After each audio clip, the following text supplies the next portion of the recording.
दोस्तों जय हिंद। स्वागत है आप सभी का जीएस की पाठशाला में। दोस्तों ये एक सीरीज़ मैंने चलाई है जो कि यूपी ट्रिपल एससी के साथ साथ आगामी जो भी परीक्षाएं हैं, चाहे वो आपकी एपीएस की परीक्षा हो, ठीक है, या फिर आरओ एआरओ की आरओ एआरओ का एग्ज़ाम हो, या फिर यूपी पीसीएस जो कोर पीसीएस है उसका एग्ज़ाम हो, कोई सा भी एग्ज़ाम हो, किसी भी स्टेट का पीएससी का एग्ज़ाम हो, उन सभी एग्ज़ाम्स के लिए ये महत्वपूर्ण सीरीज़ है। ठीक है, इसमें बेसिकली मैं जीएस के बहुत ही महत्वपूर्ण प्रश्न करवाऊँगा। ठीक है, आज मैं पॉलिटी के करीब 20 से 25 प्रश्न लेकर आया हूँ। ठीक है, इनको आप हल कीजिए, बताइए, आप कमेंट करके बताइएगा कि आपके कितने सही हो रहे हैं। अगर आपके 20 प्लस सही हो रहे हैं दैट मीन्स आपकी तैयारी अच्छी चल रही है। ठीक है, अगर आपके 20 से कम सही हो रहे हैं दैट मीन्स आपको रिवीजन की बहुत अधिक आवश्यकता है।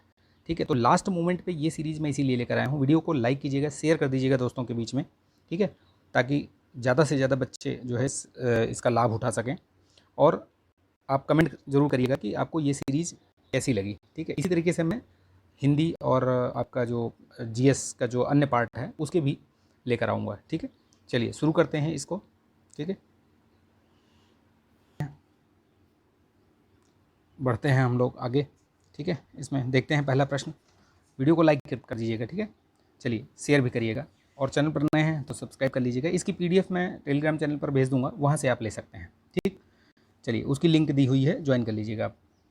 भारत के संविधान के ऊपर सबसे अधिक प्रभाव किसका माना जाता है? कहने का मतलब ये है कि देखिए, प्रभाव तो सभी के हैं। प्रभाव सभी के मतलब ये हुआ कि जो अपना जो संविधान बना हुआ है उसमें विभिन्न देशों से जो अच्छे जो प्रैक्टिसेस हैं, गुड प्रैक्टिसेस जिनको कह सकते हैं, मतलब अच्छी चीज़ों को लिया गया है।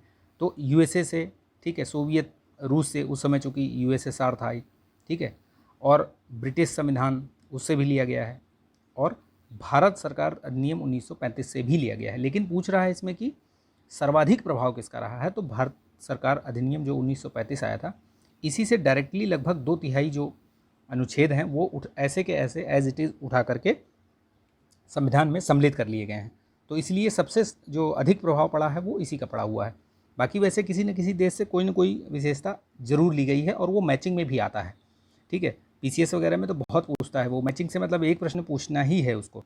जैसे यूएसए से मैं आपको कुछ चीज़ें बता दे रहा हूँ, याद रखिएगा। जैसे फंडामेंटल राइट है, ठीक है, इंडिपेंडेंट जुडिशरी है, ठीक, न्यायिक सक्रियता हो गई, पीआईएल हो गया, ये सब कहाँ से है?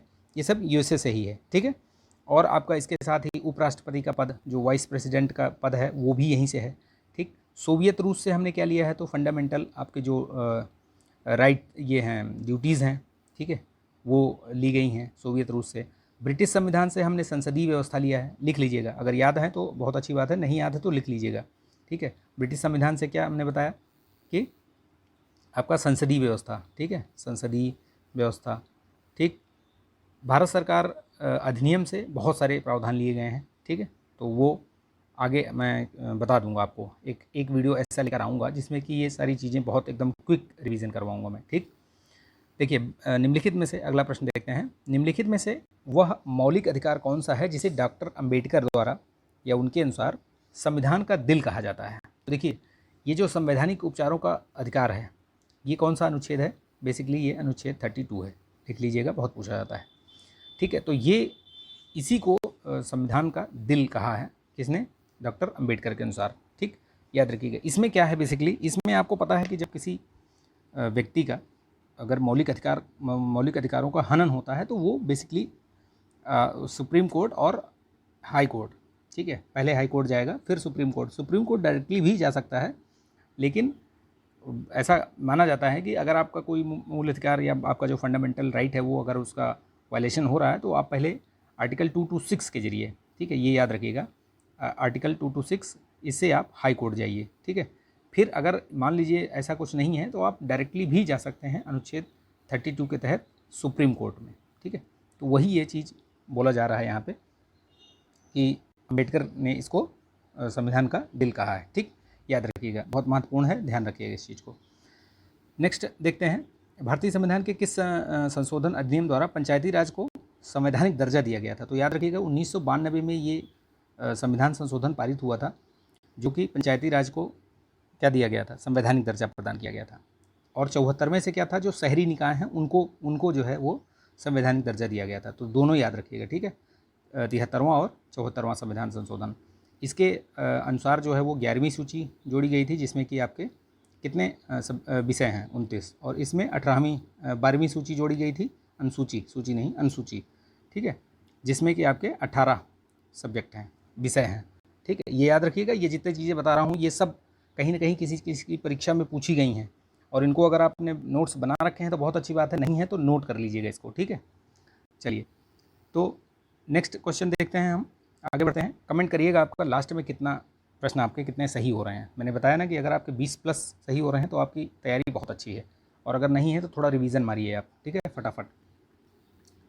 भारतीय संविधान के निम्नलिखित में से किस भाग में सामाजिक और आर्थिक लोकतंत्र को सुनिश्चित किया गया है? किस भाग में?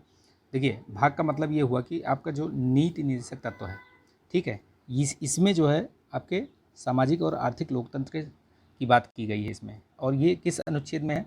तो अनुच्छेद भी याद रखिएगा, ये भी पूछा जाता है 36 से लेकर के 51 तक, अनुच्छेद 36 से 51 तक। और भाग कौन सा है?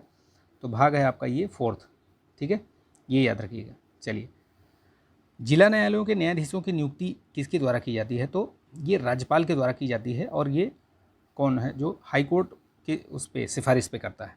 कहने का मतलब है कि हाई कोर्ट बताता है कि भैया इनका आप कर दीजिए, जो नाम है वो राज्यपाल के पास भेजता है, तो वो सिफारिश एक तरीके से करता है, और उसी के आधार पर राज्यपाल जो है वो अनुच्छेद याद रखिएगा 233 के तहत, ठीक है, 233 के तहत जो है ये नियुक्ति होती है, तो ध्यान रखिएगा, ठीक। चलिए आगे बढ़ते हैं, नेक्स्ट क्वेश्चन देखते हैं हम।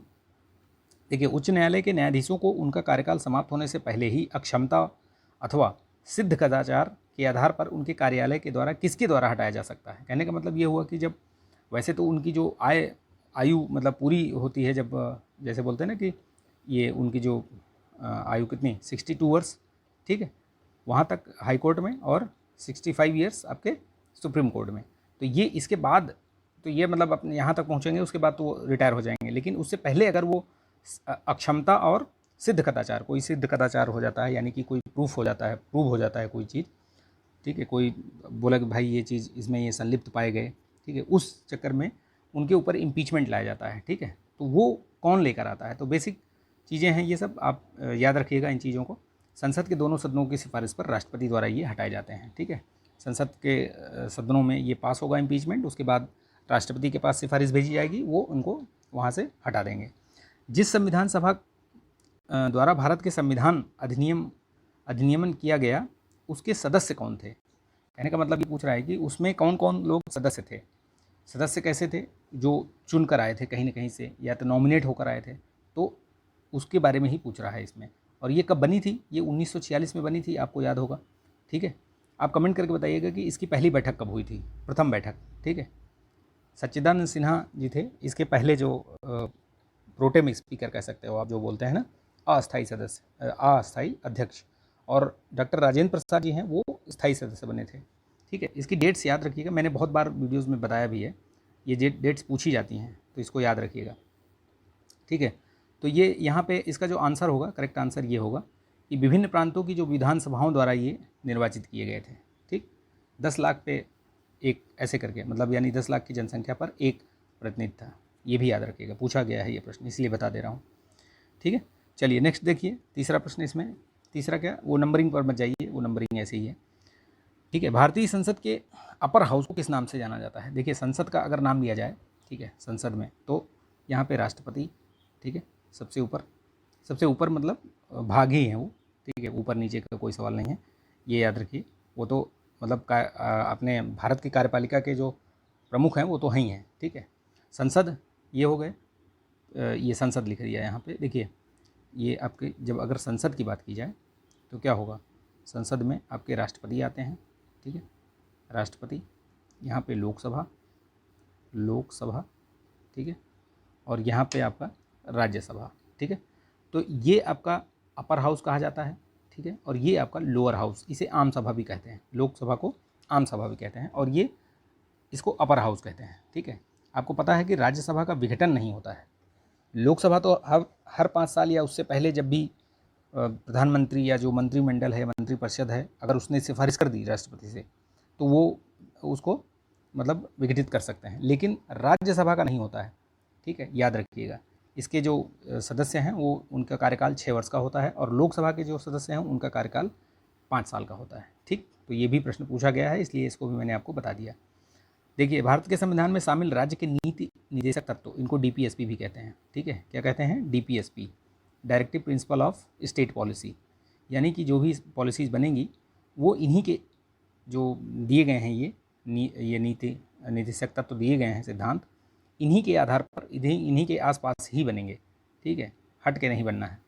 तो ये कहाँ से लिए गए हैं ये बेसिकली पूछा जा रहा है, तो आपको ये याद रखिएगा, आयरलैंड से डीपीएसपीज। ठीक है, ऑस्ट्रेलिया से आप ध्यान रखिएगा, जो समवर्ती सूची वगैरह है वो लिया गया है। ठीक है, कनाडा से आपका संघीय व्यवस्था ली गई है। यूएसए से मैंने बहुत सारा बता दिया है आपको। ठीक, भारतीय संविधान में अल्पसंख्यकों को मान्यता किस आधार पर दी गई? तो जाहिर सी बात है, आपने देखा है, धर्म के आधार पर दी गई। ठीक है, चाहे वो मुस्लिम हो, ठीक, ईसाई हो, ठीक है, बौद्ध हो, कोई भी। तो ये सब कैसे दिए गए हैं? तो ये सब क्या है? धर्म के आधार पर ही तो दिए गए हैं। ठीक, याद रखिएगा। ठीक है, चलिए नेक्स्ट देखते हैं क्वेश्चन। भारतीय संविधान में मौलिक कर्तव्य कब सम्मिलित किए गए थे, यानी कि कब सम्मिलित किया गया था इनको? बेसिकली जो मौलिक कर्तव्य हैं, जो फंडामेंटल ड्यूटीज़ हैं, ये मौलिक जो संविधान है उसमें नहीं थे ये। तो ये भी याद रखिएगा, कभी कभी प्रश्न घुमा के पूछता है, तो ये ध्यान रखिएगा। ये 1946 में ये जोड़े गए, 76 में सॉरी। और कौन सा संविधान संशोधन था? 42वां। ठीक है, याद रखिएगा इस चीज़ को। ये जो संविधान संशोधन है उसको भी ध्यान रखिएगा, 42वां। और उसके अंतर्गत आप याद रखिएगा कि SSID, ये प्रस्तावना में ये 3-4 शब्द जोड़े गए थे। कौन कौन से? देखिए, ये एक तो आपका सेकुलरिज्म हो गया, सोशल हो गया, ये आपका इंटीग्रिटी हो गई। तो ये 3 वर्ड जोड़े गए थे और ये ड्यूटीज़ जोड़ी गई थी। तो ये तो 3 जो शब्द जोड़े गए थे ये प्रस्तावना में जोड़े गए थे, और जो ड्यूटी है वो आपका भाग, जो फंडामेंटल ड्यूटीज़, इसमें भाग 4 का में जोड़ी गई। ठीक, तो ये भी याद रखिएगा, ये भी एक भाग बना था, नया जोड़ा गया था। निम्नलिखित में से किस राज्य में सबसे पहले पंचायती राज लागू हुआ था? तो सबसे पहले जो लागू हुआ था, ये कहाँ पे लागू हुआ था? राजस्थान में लागू हुआ था, नागौर डिस्ट्रिक्ट, याद रखिएगा। ठीक है, जिला भी कई बार पूछ लेता है। और सेकंड, जो दूसरे नंबर पे जो ये था राज्य, वो था आंध्र प्रदेश। तो दोनों का नाम याद रखिएगा। ठीक है, ध्यान रखिएगा इस चीज़ को, बहुत बार पूछा गया है, आगे भी पूछा जा सकता है। भारत की संविधान सभा किसके कहने पर बनाई गई थी, यानी कि कौन सा मिशन था जिसने कि इसको आपका प्रोजेक्ट किया था या कहा था, या उसकी सिफारिशों पर इसको बनाया गया था? मांग तो पहले से ही चल रही थी। तो ये कैबिनेट मिशन था जो कि 1946 में आया था। ठीक है, इससे बहुत प्रश्न पूछे जाते हैं, इसकी समितियों से प्रश्न पूछे जाते हैं। मैं एक वीडियो लेकर आऊँगा। वैसे मैंने पहले अगर देखिए, अगर आपको क्विक रिवीजन करना है, बहुत फास्ट रिवीजन करना है, तो मैंने बहुत छोटे छोटे वीडियोज़ बना रखे हैं बूस्टर के। ठीक है, उसकी लिंक दे दूँगा मैं यहाँ पर, आप उसको देख लीजिएगा। देखिए, वो बहुत छोटे छोटे टॉपिक पर और बहुत छोटे छोटे वीडियोज़ हैं। उनको आप अगर 1.5 के स्पीड से भी देखेंगे तो आपका चुटकियों में बहुत सारा सिलेबस कवर हो जाएगा। उसमें मैंने सब चीज़ें जो मोस्ट इम्पॉर्टेंट, जो मोस्ट वैल्यूएबल टॉपिक्स हैं, जहाँ से प्रश्न बार बार पूछे जाते हैं, ठीक है, उनको मैंने सब करवाया है उसमें। आप देख लीजिए उसको, और देखेंगे तो आपको ही फ़ायदा होगा। ठीक है, तो ये याद रखिएगा। संविधान के निर्माताओं के मनोभाव एवं आदर्श प्रतिबिंबित होते हैं, तो कहाँ प्रतिबिंबित होते हैं? देखिए, जब हम प्रस्तावना पढ़ते हैं, ठीक है, तो प्रस्तावना में ही हमें ये सारी चीज़ें पता चल जाती हैं। उद्देशिका, जिसको प्रीएम्बल कहा जाता है। ठीक है, प्रीएम्बल के बारे में याद रखिएगा।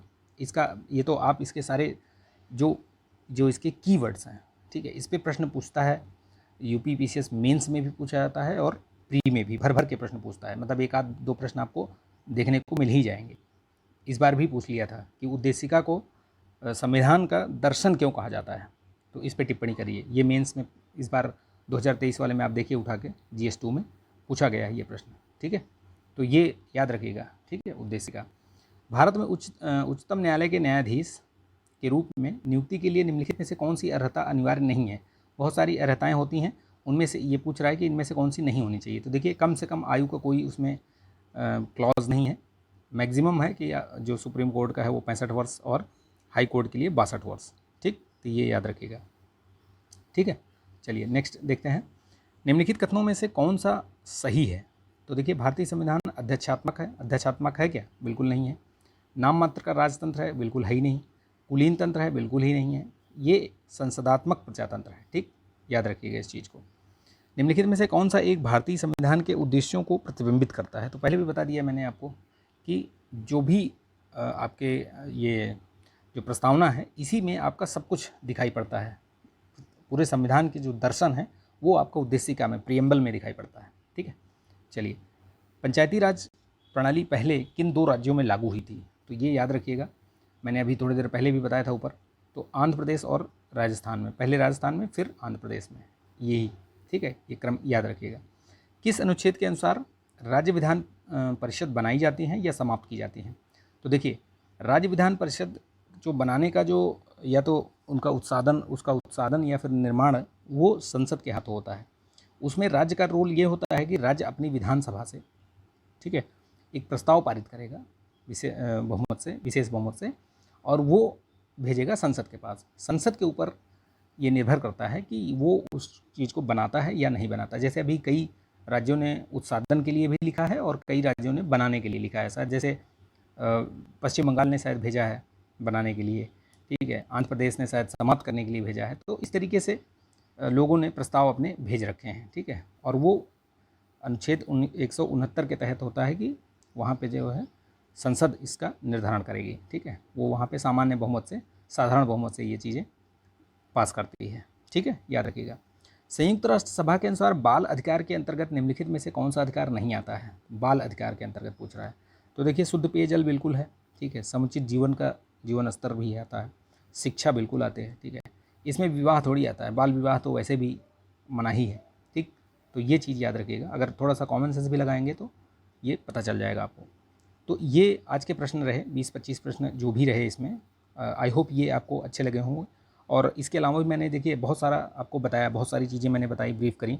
तो ये आपका 30-40 प्रश्नों का एक मतलब कंपाइलेशन हो गया एक तरीके से। ठीक है, तो इसको लाइक कीजिएगा, शेयर कर दीजिएगा। अगर वीडियो अच्छा लगा तो प्लीज़ इसको लाइक कीजिएगा। ठीक है, और बताइएगा आपके कितने प्रश्न सही हो रहे हैं। ठीक है, जो मैंने प्रश्न पूछे हैं उसका भी जवाब दीजिएगा। ठीक, तो चलिए मिलेंगे नेक्स्ट वीडियो में। जय हिंद।